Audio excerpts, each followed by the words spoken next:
స్వర్గంలో దేవతలను, ఋషులను నాట్యగానాలతో అలరించేందుకు నియమించబడినవారు అప్సరసలు. వీరు చాలా అందమైన, అద్భుతమైన నృత్యకారులు. తమ ఒంపు సొంపులతో వయ్యరాలు ఒలకబోస్తూ ఎంతటి మగవారినైనా తన దాసుణ్ణి చేసుకోగల నెరజాణలు. అందంగా ఉన్నవారిని గురించి పొగడాలనుకుంటే ఎవ్వరైనా అప్సరసలాగా ఉన్నావని అంటారు. అందమంటే ఇలా ఉంటుందా అనేంతగా అందానికి నిర్వచనంలాగా అప్సరసలుంటారు. మన పురాణాలలో మనుషులు పుణ్యం చేస్తే స్వర్గానికి వెళతారు అంటారు. స్వర్గమంటే సంతోషం, సంతోషమంటే కామం, భోగం. వీటన్నిటినీ స్వర్గలోకవాసులకు అందించేవారే అప్సరసలు. స్వర్గంలో ఉన్న ప్రతి ఒక్కరూ వీరి పొందులో మునిగి తేలుతూ రాజభోగాలని అనుభవిస్తూ ఉంటారు. అదే ఆనందం, నిత్య సంతోషం.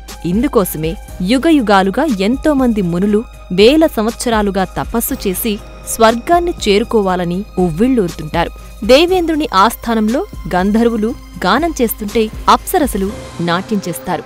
వీరు పాలసముద్ర మథనం సమయంలో మేరుక పర్వతం నుంచి జన్మించారని చెబుతారు. అలాగే భాగవత పురాణం కూడా కశ్యపుడు, అతని భార్య ముని నుంచి అప్సరసలు జన్మించారని పేర్కొంది. అప్సరసలు అనగానే మనకు గుర్తుకొచ్చేది కేవలం ఒక 4-5 పేర్లు మాత్రమే.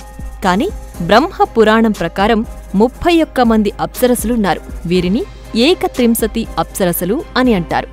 వీరు ఊర్వశి, మేనక, రంభ, తిలోత్తమ, ఘృతచి, మంజుకేసి, సుకేసి, మిశ్రకేసి, సులోచన, సౌదామిని, దేవదత్త, దేవసేన, మనోరమ, సుదతి, సుందరి, విగఘ, వివిధ, బుద్ధ, సుమాల, సంతతి, సునంద, సుముఖి, మగధి, అర్జుని, సరళ, కేరళ, ధృతి, నంద, సుపుష్కల, సుపుస్మల, కలభ.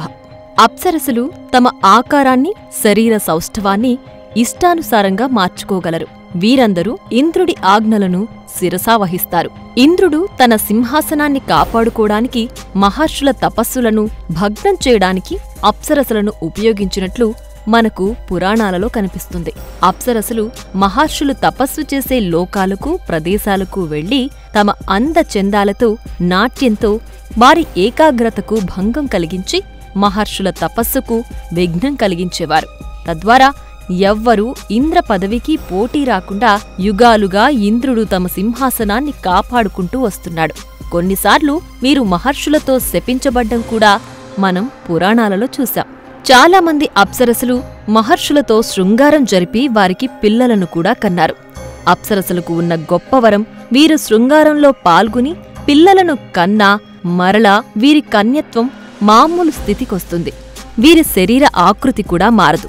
అందువల్ల యుగయుగాలుగా వీరు ఎంతోమంది మహర్షులతో శృంగారం జరిపినప్పటికీ వీరు కన్యలుగా అమరత్వంతో ఉంటారు. వీరు విశ్వంలో ఉన్న 14 లోకాలకు వెళ్లగల శక్తిని కలిగి ఉంటారు.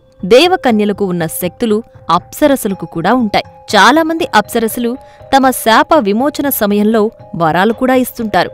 ఇప్పుడు కొంతమంది ప్రధానమైన అప్సరసల గురించి తెలుసుకుందాం. ఊర్వశి. ఈమెను అప్సరసలలో ప్రధానమైన, అత్యంత అందమైన అప్సరసగా చెప్తారు. ఒకసారి పూజ్య ఋషులు నరనారాయణులు హిమాలయాలలో ఉన్న బద్రీనాథ్ ఆలయ పవిత్ర మందిరంలో ధ్యానం చేస్తుంటారు. దేవతలకు రాజు అయిన ఇంద్రుడు నరనారాయణుల తపస్సు భగ్నం చేయడానికి 2 అప్సరసలను పంపినప్పుడు నారాయణుడు తన ఉరువులు అనగా తొడల నుంచి వారికన్నా అందమైన ఊర్వశిని సృష్టించి ఇంద్రుడికి కానుకగా పంపిస్తాడు. తర్వాత ఆమె విభండక ఋషితో రామాయణం శకానికి చెందిన గొప్ప సాధువు అయిన ఋషి శృంగకు జన్మనిస్తుంది. ఆమె చంద్రవంశీ రాజవంశం స్థాపకుడైన పురవరాస్ భార్య కూడా. ఒకసారి రంభ, ఊర్వశి మధ్య ఉత్తమ నృత్య పోటీకి న్యాయ నిర్ణేతగా వ్యవహరించిన విక్రమాదిత్య చక్రవర్తి ఊర్వశిని విజేతగా పేర్కొంటాడు. మేనక. ఈమె కూడా అప్సరసలలో చాలా అందంగా ఉండేది. హిందూ పురాణాలలో దేవతలు మరియు అసురులు పాల సముద్రాన్ని చిలికే సమయంలో మేనక జన్మించింది. ఒకప్పుడు విశ్వామిత్రుడు బ్రహ్మర్షి అనే బిరుదు కోసం ఘోర తపస్సు చేస్తాడు. దేవుళ్లను భయపెడతాడు. మరొక స్వర్గాన్ని సృష్టించడానికి కూడా ప్రయత్నిస్తాడు. విశ్వామిత్రుడి శక్తికి భయపడ్డ ఇంద్రుడు రంభ, తిలోత్తమ అనే 2 అప్సరసలను పంపిస్తాడు. వారు విశ్వామిత్రుణ్ణి ఆకట్టుకోవడంలో విఫలమవుతారు. అతని శాపానికి గురవుతారు. అప్పుడు ఇంద్రుడు మేనకను పంపుతాడు. మేనకను మోహించిన విశ్వామిత్రుడు ఆమెతో శృంగారం జరిపి కుమార్తెను కంటాడు. ఆమె పేరు శకుంతల. తరువాత శకుంతల రాజు దుష్యంతుని వివాహం చేసుకుని భరతుడికి జన్మనిస్తుంది. ఇతని పేరు మీదనే మన దేశానికి భారతదేశం అని పేరొచ్చింది. భరతుడు కౌరవులకు పాండవులకు పూర్వీకుడు కూడా.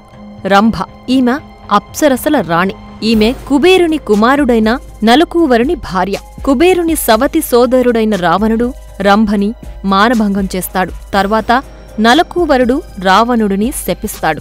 నీవు ఎవరైనా స్త్రీలను బలవంతం చేస్తే చనిపోతావని శపిస్తాడు. ఈ శాపం వల్లని రావణుడు సీతాదేవిని చెరపట్టినా ఆమెకు ఇష్టం లేకుండా ఆమెను తాకలేకపోయాడు. రంభ మొదట విశ్వామిత్రుని తపస్సు భగ్నం చేయడానికొస్తుంది. అప్పుడు విశ్వామిత్రుడు రంభని రాతిశిలలా మారమని శపిస్తాడు. ఒక బ్రాహ్మణుడు రంభను శాపం నుంచి విడిపించే వరకు ఆమె రాతిగానే ఉంటుంది. తిలోత్తమ. తిలోత్తమ అంటే అత్యుత్తమమైన అతి చిన్న కణాన్ని కలిగి ఉన్న వ్యక్తి లేదా అత్యుత్తమమైన మరియు అతియున్నత లక్షణాలతో కూడి ఉన్న వ్యక్తి అని అర్థం. మహాభారతంలో బ్రహ్మ అభ్యర్థన మేరకు ప్రతి దానిలో ఉత్తమమైన నాణ్యతను పదార్థాలుగా తీసుకుని దివ్యవాస్తు శిల్పి విశ్వకర్మ తిలోత్తమను సృష్టించినట్లు వర్ణించబడింది. రాక్షసులైన సుంద మరియు ఉపసుందలు ఒకరినొకరు నాశనం చేసుకోవడానికి తిలోత్తమనే కారణం. శివుడు, ఇంద్రుడు వంటి దేవతలు కూడా తిలోత్తమ పట్ల ఆకర్షితులయ్యారని చెప్పబడింది పురాణం. అసుర యువరాణిగా జన్మించమని విశ్వామిత్రుడు ఆమెను శపిస్తాడు. తరువాత ఆమె శ్రీకృష్ణుడి మనవడు అనిరుద్ని వివాహం చేసుకుని బాణాసుర కుమార్తెకు యువరాణి ఉషాగా జన్మిస్తుంది.